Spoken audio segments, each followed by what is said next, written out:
बुख्रुबनाय बा सोरनिबा सायाव एटाक खालामनाय हाग्रामा महिलारिखौ जों बुथारहैगोन बिनि न'आव थांनानै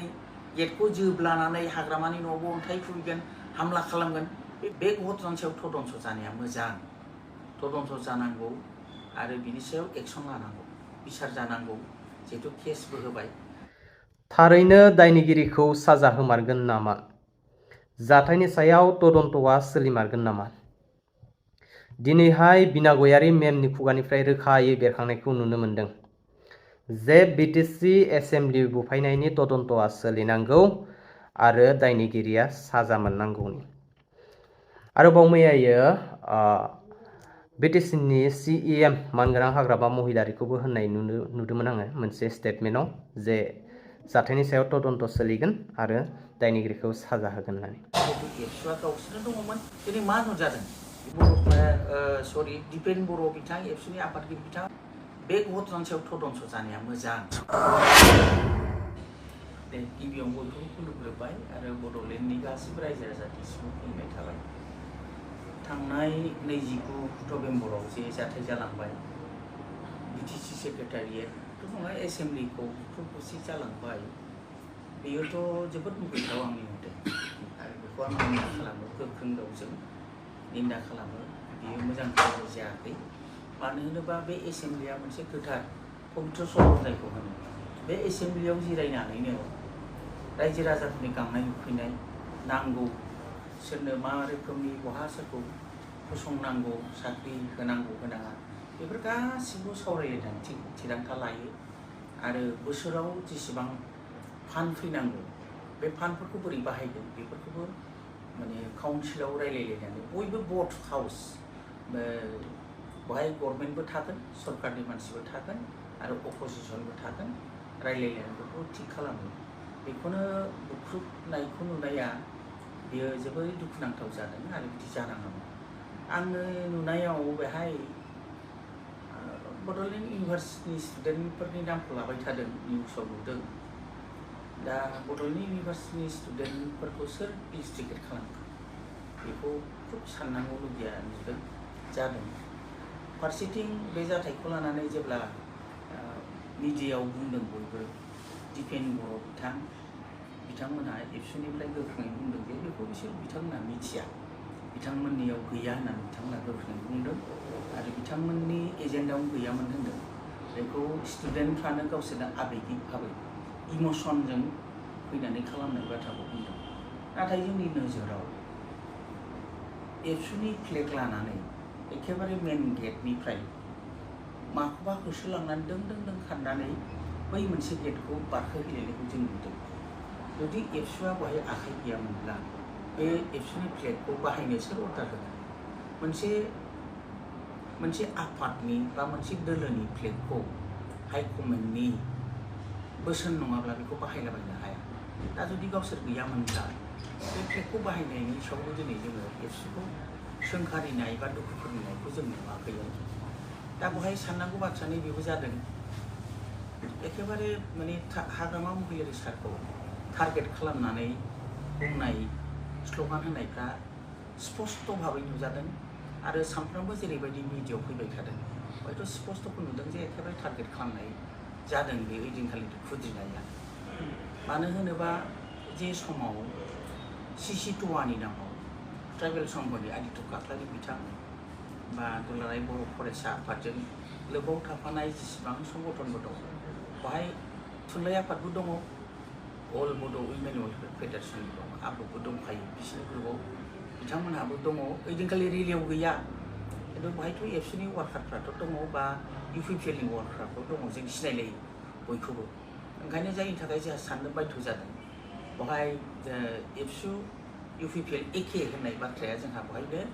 साननांगौ बा होननो बाध्य जों दङ प्रमाण दङ आरोखि। एबसुआ जे UPPLआ जे दंखायोमोन बा एबसुजों UPPLजों लोगो लानानै जों बेफोर खामानिखौ गथ'फोरखौ दैदेनदों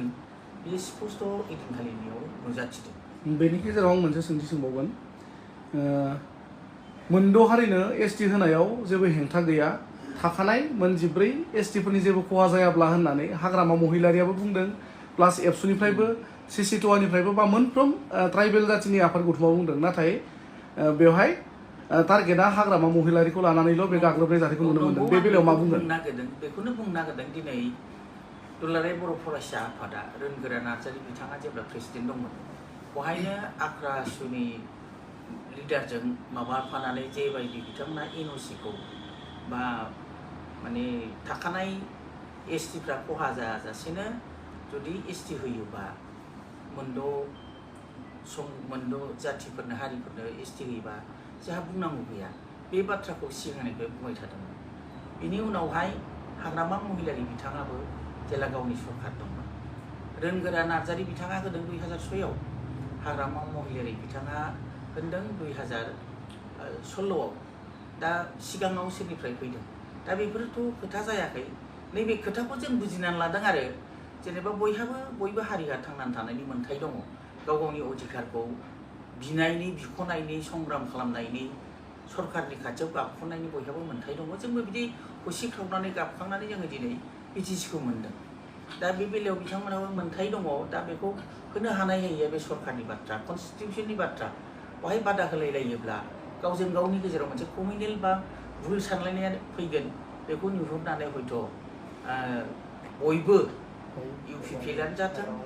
BPFआनो जाथों बयबो बे बाथ्राखौ बुंदों दिनै आदित्य खाख्लारि बिथाङाबोथ' दाख्लै टक श'आव बुंदों जेला बुंदों जे मोन 14 माबा थाखानाय एसटिफ्रा जेबो खहा जायाजासेनो 6टा जनगोष्ठीखौ एसटिनाव जोंहा बादा गैया बे खोथाखौ बिथांमोना बुंदों नाथाय आं बेखौनो बुंदों दिनै टारगेटआ हाग्रामा महिलारिखौ मानो खालामदों बेहाय हाग्रामा महिलारिखौल' एखेबारे जे खोथा नङा एनअसि हरदों एनअसिखौ उइद्र' खालामनांगौ होननानै जों खोनादों आरोखि प्रस्ताब लादोंमोननो CC टुवानि सावरायनायाव नाथाय बे प्रस्ताबा हाग्रामा सारजों रायलायफैनायनि सिगांनो दिनै 29 तारिखखालि गथ'फ्रा उइद्र' खालामनांगौनि डिमान्ड खालामबाय एनअसिखौ उइद्र' खालामथारनांगौ बाध्य बेनि गेजेरजों आं गेजेराव सोंथि सोंबावबाय मोनसे हाग्रामा महिलारिखौ गोदानै एनअसि हरबावदों होननानै बे जाय सोमावसारग्रा आथिखालाव जा सोमावसारबाय प्रमाना गैया माब्ला सरकाराव जखो माब्ला जुदि माबानांगौबा इसि मिटिङाव पास जानांगोन जुदि बिदि हरनांगौब्ला सिगाङाव बिथांमोना एसेम्ब्लियाव रायलायनांगोन बा बिथांमोनहा काउन्सिलाव रायलायनांगोन खिन्थु रायलायाखै बेखौ लानानैनो बेथ' नंखायथा दा बेफोरनो बानायनाय टारगेट लानानै बानायदों दा बेनो स्पस्ट दिनैहाय हाग्रामा महिलारि बिथांखौ टारगेट खालामनाया दिनै जों ओंखायनो बुंनो बाध्य BPF हिसाबै जे UPPLआ जेननायखौ गनायना लानो हायाखै UPPLखौ देरहाहोनो एबसुआ गावसोरनो दङमोन एबसुआबो गनायना लानो हायाखै गावसोर जे नैबे थांनाय इलेक्सनाव सरकार दानो हायाखिसै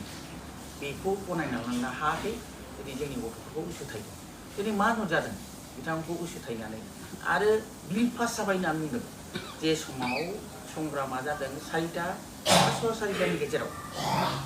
गथ'फोरनि माने एसेम्ब्लि खुंनाया नाथाय ओइदिनखालि आसाम एसेम्ब्लियाव ग्रुप अफ मिनिस्टार्सफोरनो जे प्रप'जालखौ होदों मोनानि 7:30 ना 7टायाव होदों नाथाय बिनि सिगां बिल पास जाबाय होननानै ओरैबायदि गन्डगल खालामबाय बिसोरनो खोन्थाहरदो बिसोर रेलिनि समाव सोर खोन्थाहरदो सोरबा जुदि बुंहराखैबा बेफोरबो साननांगौ बाथ्रा दा दुखुनांगौ बाथ्रा बेसो जोंनि गथ'फोरखौ हौवासाखौनो जा बा हिन्जावसाखौनो जा स्टुडेन्टफोरखौ मानो बेबायदि गाज्रि लामाथिं मानो आगान सुरनो होखो दा दिनै गोदान दाय नागिरदों जे बुंदों जे पुलिसफ्रा गेटखौ होबथायोमोनब्ला बिदि जानाय नङामोन ओइदिनखालि जुदि पुलिसा एक्टिभ जायोमोनब्ला लाठिचार्ज जागौमोन दाया सोरनाव थांगौमोन हाग्रामा सारनाव थांगौमोन बा जों गार्जेनफोरनाव थांगौमोन आरो दिनै जों नुदों जे माखासे हिन्जावसाफोरनि कस्टलि मख'थावै जेबायदि बाथ्राखौ बुंदों आरो बेखौनो बारे गावसोरनो फट' खेबनानै दिनै मिडियायाव होबाय थादों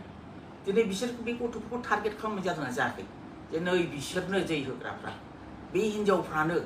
बिसोरो समाजनियाव थानो समाया बिसोर जे बुंदों जे साउटिं होदों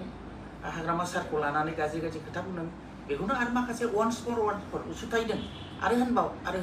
बिसोरखौ हख्रावदों दिनै बे हख्रावनायफ्रा मिडियायाव जोबोद प्लास जादों थारमाने बे हिन्जावसाफोरखौ टारगेट खालामनाय जाबाय जे गाज्रि खोथा होनग्राया बिमा बिफानि गियान मोनै इउनिभार्सिटिनि मोनसेबो सोलोंथाइ मोनै बे बाथ्राया बेरखांदों बिमा बिफाया खुनु मोनसे आदर्शजों फोरोंनानै हराखै बे गथ'साफोरखौ बे बेरखांदों स्पष्ट आं बुंगोन बे बेरखांदों आरो बेखौ लानानै दिनै गार्जेनफ्रा मा सानदों आरो माखासे आइजोफोरखौबो बिराद दिनै ससियेल मिडियाआव ओंखारबाय थानाय नुदों दा बिथांमोना सोरखौ सापर्ट खालामना बुंदों मैया जेब्ला हिमन्त बिश्व शर्माया